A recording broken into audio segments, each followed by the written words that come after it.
she was the villain. She was the third person in the marriage. She needed to rehabilitate her image. Camilla's world just imploded in a scandal that's rocked the royal palace. Caught red-handed by Catherine, she's been ousted after allegedly stealing Princess Diana's cherished portrait, sparking outrage and betrayal. The royal family is in chaos, with whispers of deception and fractured loyalties, electrifying the public. But what exactly drove Camilla to this shocking act?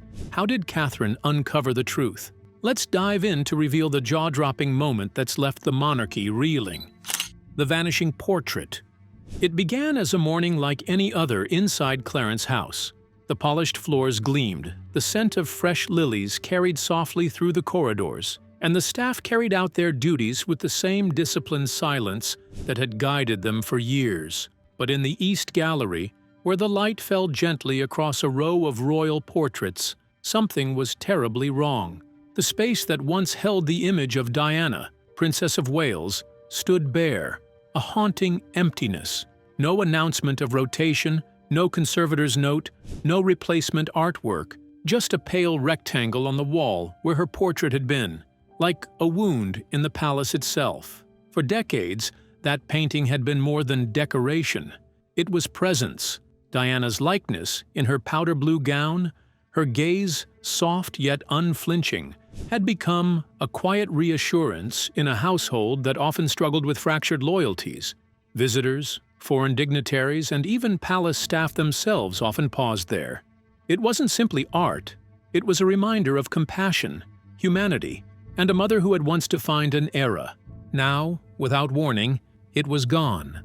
The staff said nothing aloud. After all, palace etiquette demanded restraint. But their eyes lingered as they passed. Whispers stirred in the lower halls. Had it been damaged? Was it simply moved for cleaning? Or was this something else? Something deliberate? Those who had worked long enough knew the truth. Portraits were not shifted lightly, and Diana's least of all.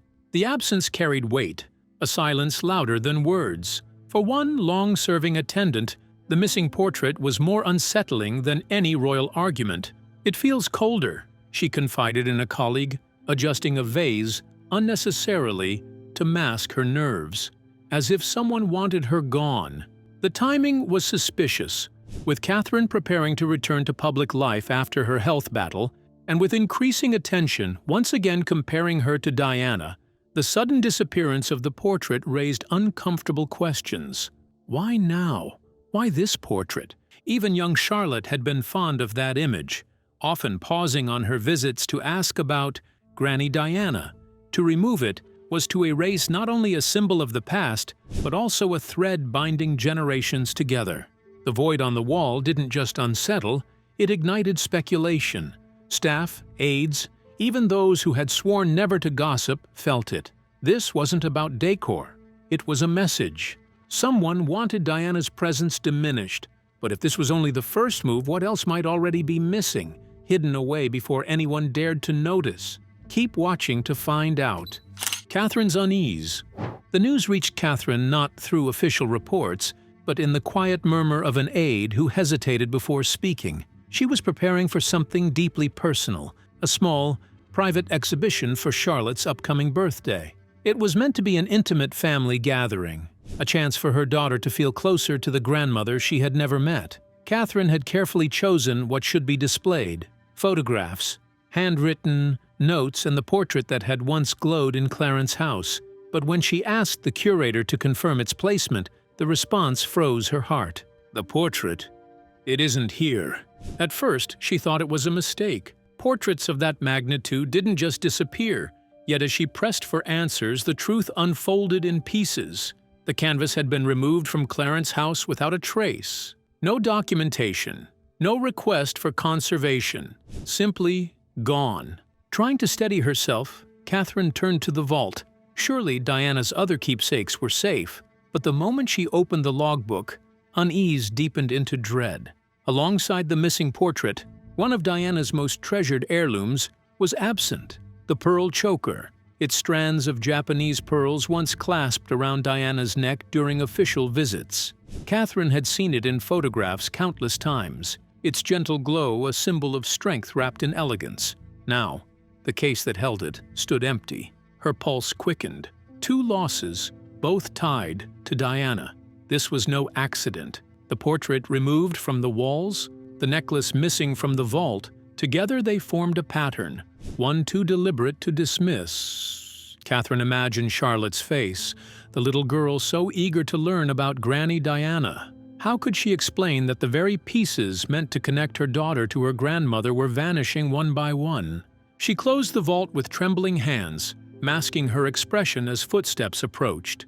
To the staff, she appeared calm, her usual composure unshaken, but inside the chill had settled deep. Someone wasn't just tampering with relics, they were dismantling a legacy, and Catherine knew instinctively this was more than theft. It was personal. The question pressing on her mind was no longer what had been taken, but who dared to take it, and why now? Let's dive deeper. A silent order. The order itself was almost casual, spoken over tea, delivered with a tone so light it could have been mistaken for an afterthought. Camilla's spoon tapped softly against the porcelain cup as she glanced toward the East Gallery wall. "That one," she murmured, pointing at Diana's portrait. "It no longer suits the room." Then the conversation shifted effortlessly to garden flowers and upcoming charity schedules, as though nothing of significance had been said at all. But for those who heard her words, the air had changed. Portraits inside royal residences are not ornaments shuffled at whim. Their placement carries weight, subtle declarations of loyalty and memory, sometimes even rivalry. A painting can serve as a crown without jewels, a reminder of who remains central to the story and who is deliberately left in the margins. The staff knew it. They had seen how carefully Queen Elizabeth once guarded these traditions, how even minor adjustments required consultation.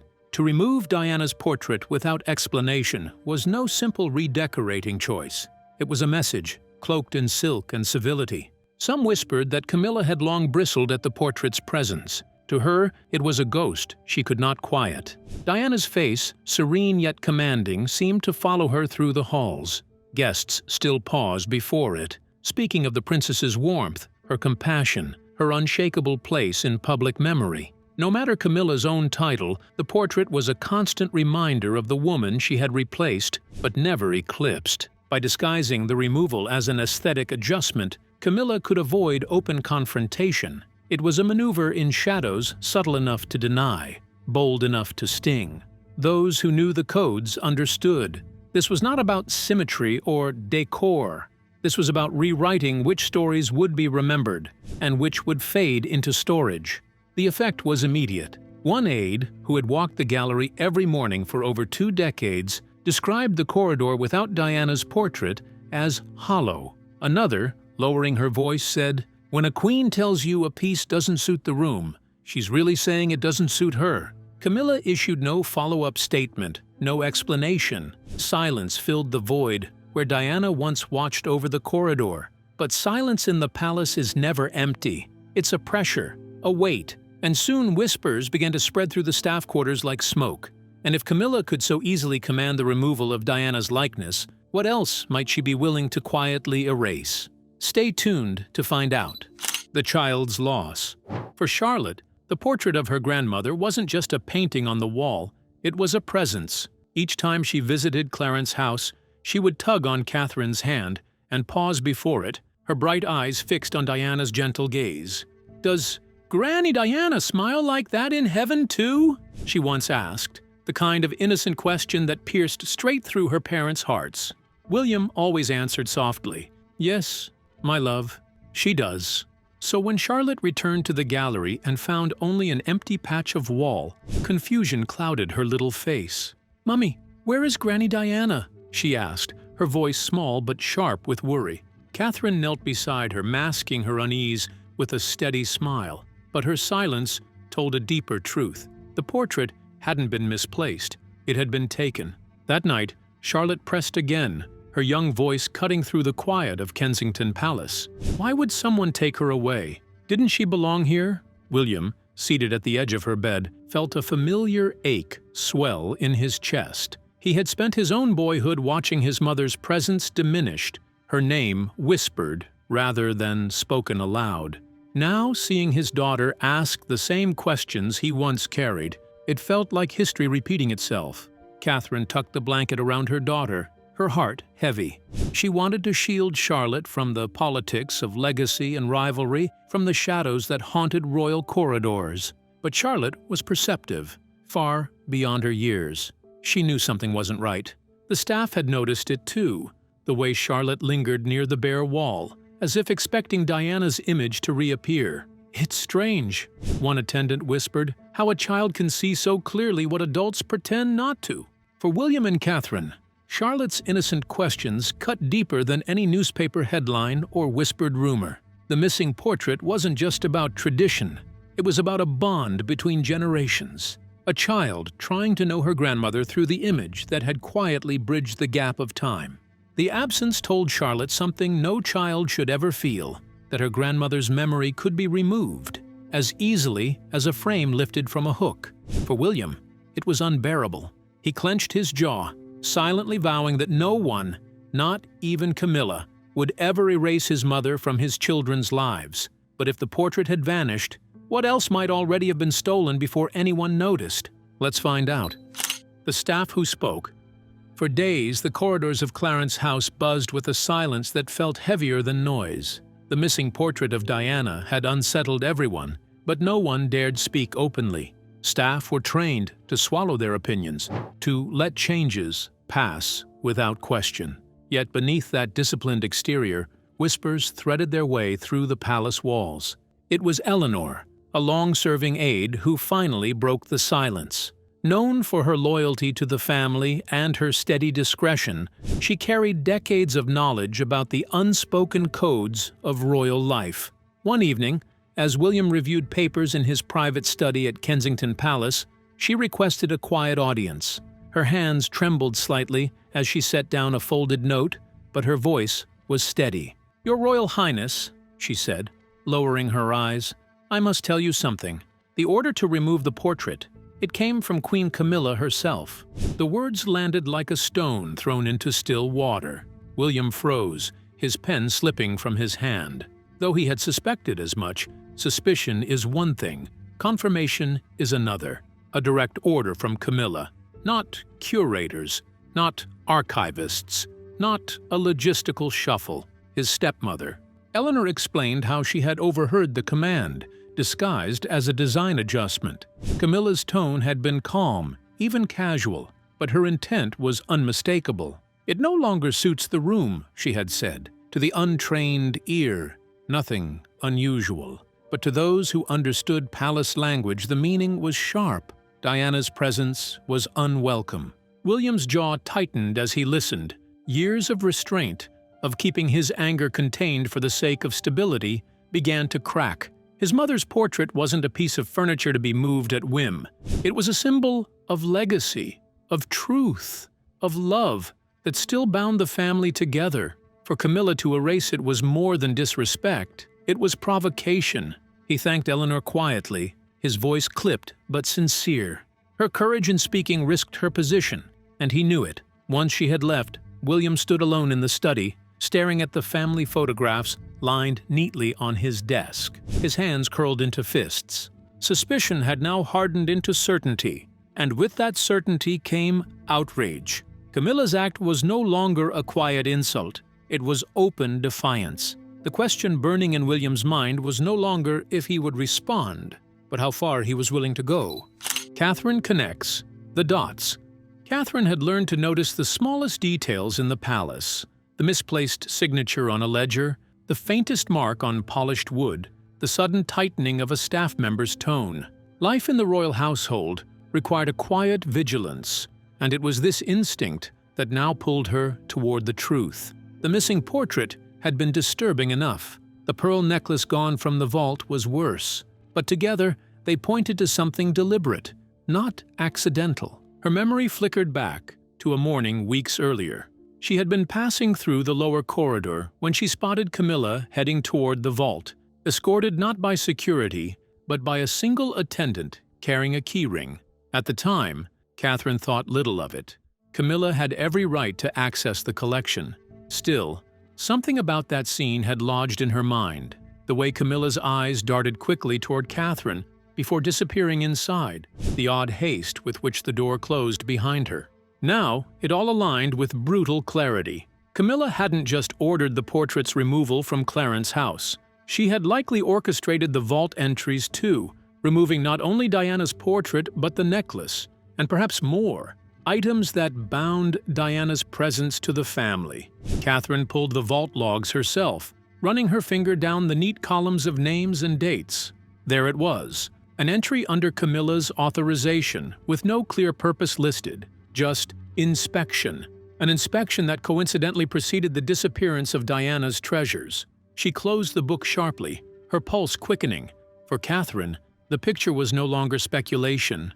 It was calculated. Camilla wasn't redecorating or reorganizing. She was dismantling Diana's legacy piece by piece, stripping away the images and artifacts that tethered the past to the present.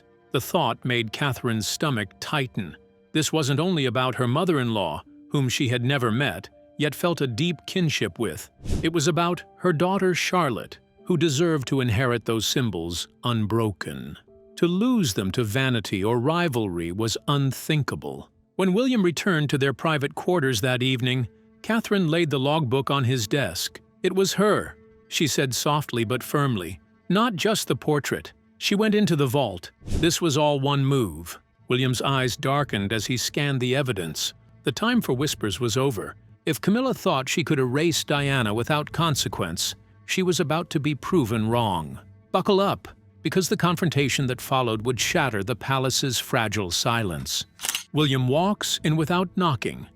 The drive to Clarence house was short, but for William it felt like a march into battle. The usual discipline that guided his every step as heir to the throne gave way to something rawer, anger, sharpened by days of unanswered questions and whispered confirmations. He didn't bother with protocol when he arrived. There was no appointment, no soft knock on the door. He pushed past the startled footman and strode down the corridor with the kind of authority that silences even the boldest servants. Camilla was in the drawing room, a crystal glass of water in hand, surrounded by papers from her latest charity project. She looked up, surprised at the sudden intrusion. "William?" she began, forcing a smile. His voice was clipped, his eyes blazing. Camilla tilted her head, feigning confusion. "Where is what, dear?" "The portrait," William shot back. "My mother's portrait. The one that hung in the East Gallery. The one you ordered removed." For a moment, the room was heavy with silence. Camilla set her glass down with deliberate care, her smile tightening. "Really, William? You're making this sound far more dramatic than it is. The gallery needed refreshing. Some of the pieces simply no longer suited the decor." The word stung. Decor. As though Diana's presence had been nothing more than an accessory to be rearranged. William's fists clenched. "You don't get to erase my mother. Not from the gallery, not from this family, not from my children's lives." Camilla's tone hardened, though her face kept its mask. "You must understand. The palace evolves. We cannot live in the past forever." William stepped closer, his voice lowering but no less fierce. "You speak of the past, but for us, she is not gone. My children ask about her. My wife draws strength from her. That portrait is not yours to touch." Camilla tried to hold her ground, but her composure faltered under his stare. For years, she had learned to navigate whispers, to survive in shadows of comparison. But here, with William's fury burning so openly, her justifications felt fragile. The room pulsed with unspoken history, his childhood memories of loss, her long climb into acceptance, the ghost of a woman who still reigned in hearts. And though no more words were spoken, the confrontation ended with a line drawn clear. William was not a boy to be silenced. He was a son defending his mother's memory. What neither of them knew then was that this was only the beginning, because Catherine had already spotted something that would expose Camilla's act beyond denial. The necklace appears. The confrontation at Clarence house should have ended the matter. Yet only days later, the scandal deepened in a way no one could have predicted. A formal luncheon had been arranged at the palace, a carefully choreographed gathering of dignitaries and senior royals meant to showcase unity. The air buzzed with polite laughter, clinking glasses, and the low hum of diplomatic conversation. Catherine, radiant but watchful, moved gracefully among the guests. Her eyes were trained to notice details others often missed: the placement of a fork, the expression that flickered too quickly across someone's face. But as her gaze shifted across the long table, she froze. Camilla was seated near the head, dressed in a pale silk gown, her posture confident. But it wasn't the gown that caught Catherine's eye. Around Camilla's neck, gleaming under the chandelier's light, was Diana's pearl choker.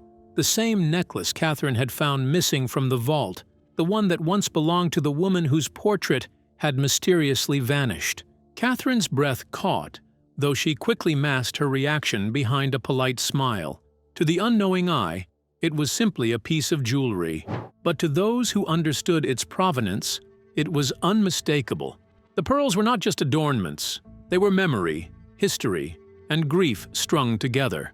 To see them draped so casually around Camilla's throat was almost unbearable. She glanced at William, whose expression stiffened the moment his eyes followed hers.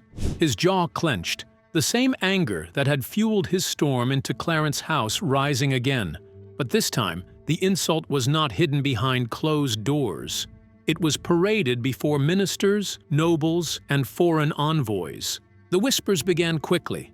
Some recognized the choker instantly, recalling photographs of Diana wearing it at state banquets. Others, unsure, leaned to their neighbors. Could it be the same necklace?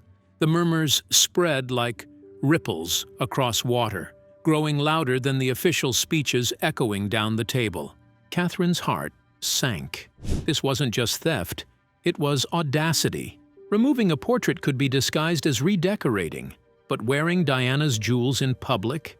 That was defiance, plain and open. William's hand tightened around his glass, his knuckles white. Catherine touched his arm gently, urging restraint, but she knew the damage was already done. Everyone in that hall had seen it, and if Camilla dared to flaunt the necklace, what else was she hiding?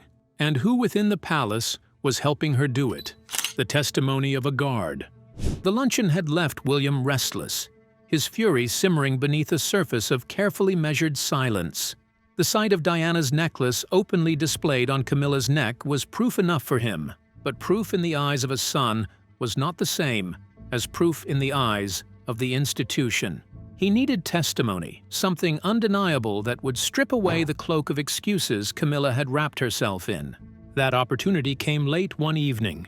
A longtime palace guard, one who had served both Diana and Charles in their prime, requested a private word. His loyalty to the crown had always been unshakable, but what he had been ordered to do weeks earlier weighed heavily on him. With William alone in his study, the guard removed his cap, his voice low, measured, but unflinching. "Your Highness," he began. "It was by her command. Queen Camilla herself asked me to open the vault." William leaned forward, every muscle tense. "You're certain? She gave the order directly?" The guard nodded. "Yes, sir. She said it was a matter of discretion, that I was not to log the entry. I obeyed, but I've carried the shame of it ever since. The portrait, the choker, I saw them removed." For a long moment, silence hung heavy in the room. This was not a rumor. This was not speculation whispered by aides or suspicions pieced together by Catherine. This was a direct confession from a man who had served faithfully for decades, whose word carried weight. William reached for the small device he had slipped into his pocket earlier that day, pressing its discreet button. The guard's voice was recorded in full, his words clear and damning. The testimony was no longer a whisper in the dark, it was evidence carved in sound. The guard lowered his head. "I feared speaking, sir, but seeing her wear the necklace in public, it was too much." William placed a firm hand on the man's shoulder.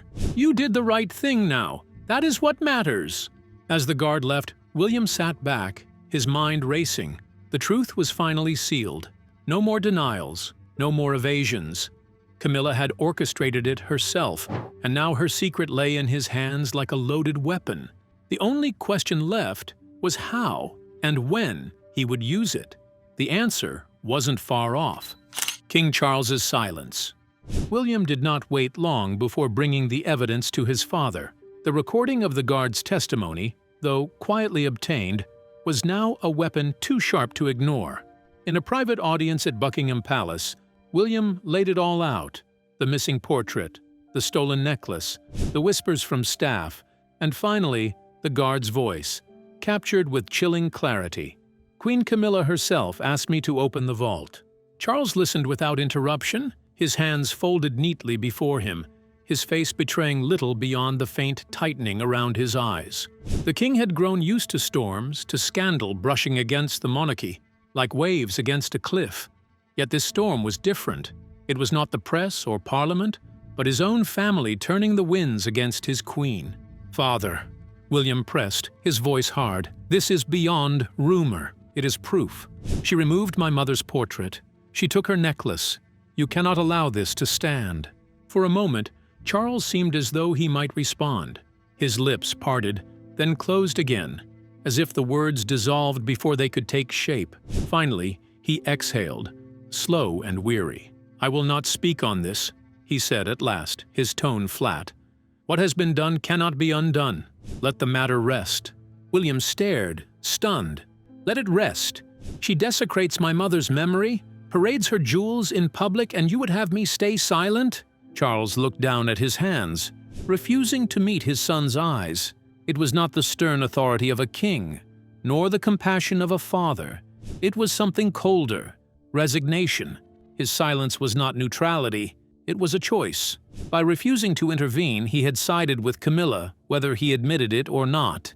The air in the room thickened. William's outrage clashed with his father's weariness, and Catherine, watching quietly, understood the cost. Charles's refusal was not only a blow to William, but to Camilla herself. Without her husband's defense, she stood naked before the court of public opinion, her act exposed, her intentions whispered about in every corridor. For all her years clawing her way into acceptance, the queen consort now found herself isolated. Staff turned cautious in her presence. Even allies hesitated, sensing the king's silence as permission to withdraw their loyalty. Camilla had tried to erase Diana's memory. Now, by Charles's refusal to defend her, she had erased her own standing. Yet as the palace walls grew colder around her, Catherine noticed something else stirring, an opportunity to shift the balance, one that would soon bring Diana's presence back into the heart of the monarchy. The portrait returns. The scandal had left wounds across the palace, but William knew silence would only deepen them. If Camilla had tried to erase his mother's presence, then the only fitting response was to restore it, louder, stronger, and in full view of the world. Under his directive, arrangements were made swiftly but discreetly. Conservators who had once cared for Diana's portrait were summoned, instructed to prepare it for reinstallation. But this time, it would not return to its quiet place in the East Gallery. William wanted no shadows, no half measures. The painting would stand where no one could ignore it. In the Grand Hall of Buckingham Palace, the first image visitors would encounter upon entering. When the day arrived, the unveiling carried no fanfare, no speeches. The act itself was the message. Staff, dignitaries, and invited guests gathered, their curiosity sharpened by weeks of whispered scandal. And then, as the silk covering slipped away, Diana's likeness appeared once more, regal, serene, untouchable. Her soft gaze, painted decades earlier, seemed to look directly into the future. But there was something new.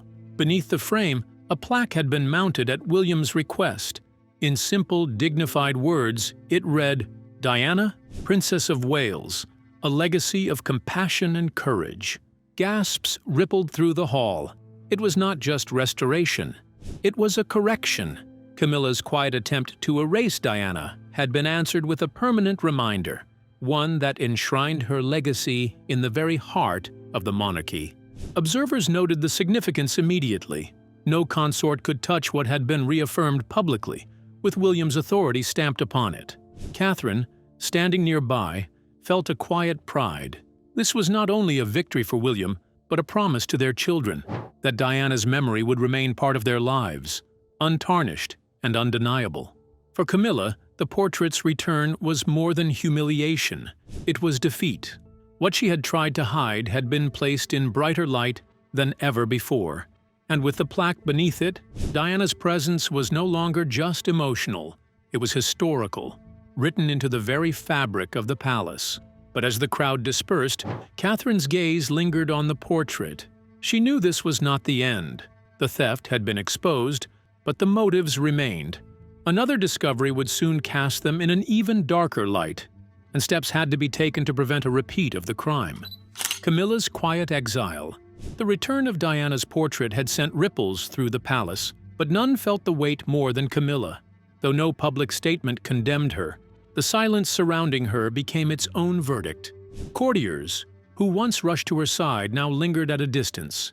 Invitations that had once been hers to send were quietly redirected through Charles's office. Even the staff who served her daily grew cautious, their smiles thinner, their replies clipped. It was exile, not in name, but in reality. Charles, bound by his role as both king and husband, did not cast her out formally. He remained outwardly loyal, sharing appearances when required.